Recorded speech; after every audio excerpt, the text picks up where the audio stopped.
লালমনিরহাটের আদিতমারীতে নিখোঁজের একদিন পর 7 বছরের একটি শিশুর মরদেহ উদ্ধার করা হয়েছে। একটি ভুট্টা ক্ষেত থেকে মাটি চাপা দেওয়া অবস্থায় মরদেহটি উদ্ধার করে পুলিশ। এই ঘটনায় জড়িত সন্দেহে একজনের বাড়িতে হামলা, ভাঙচুর এবং আগুন দেওয়ার ঘটনা ঘটে। আহত হয়েছে অন্তত 30 জন। 7 বছরের শিশুর বস্তাবন্দি মরদেহ উদ্ধার, এমন খবরে ক্ষোভে ফেটে পড়েন স্থানীয়রা। সোমবার বিকেল থেকে নিখোঁজ ছিল লালমনিরহাটের ফলিমারি গ্রামের 7 বছরের নন্দিনী। পরদিন মঙ্গলবার সকালে বাড়ির পাশে একটি ভুট্টা ক্ষেত থেকে হাতে কোদাল নিয়ে এলাকার যুবক বিধানচন্দ্র বের হয়। তা দেখে নন্দিনীর পরিবার সন্দেহ হলে ভুট্টা ক্ষেতের মাটি খুঁড়ে বস্তাবন্দি নন্দিনীর মরদেহ উদ্ধার করা হয়।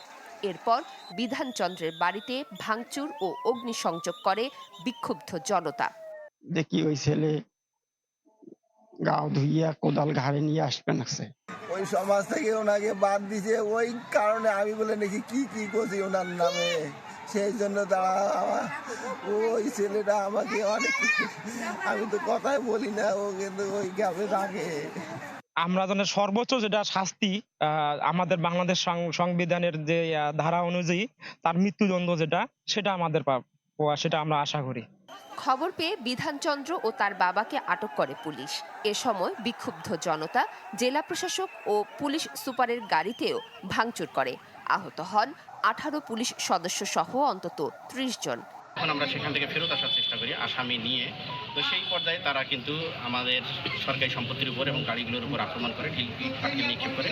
সেই পর্যায়ে আমাদের কিছু লোক আহত হয়েছে এবং গাড়িগুলো ক্ষতিগ্রস্ত হয়েছে। আসামি ধরা পড়লো, তার সাথে আর কেউ ছিল কিনা সেটা কিন্তু আমরা বের করার জন্য তাকে আমাদের দরকার।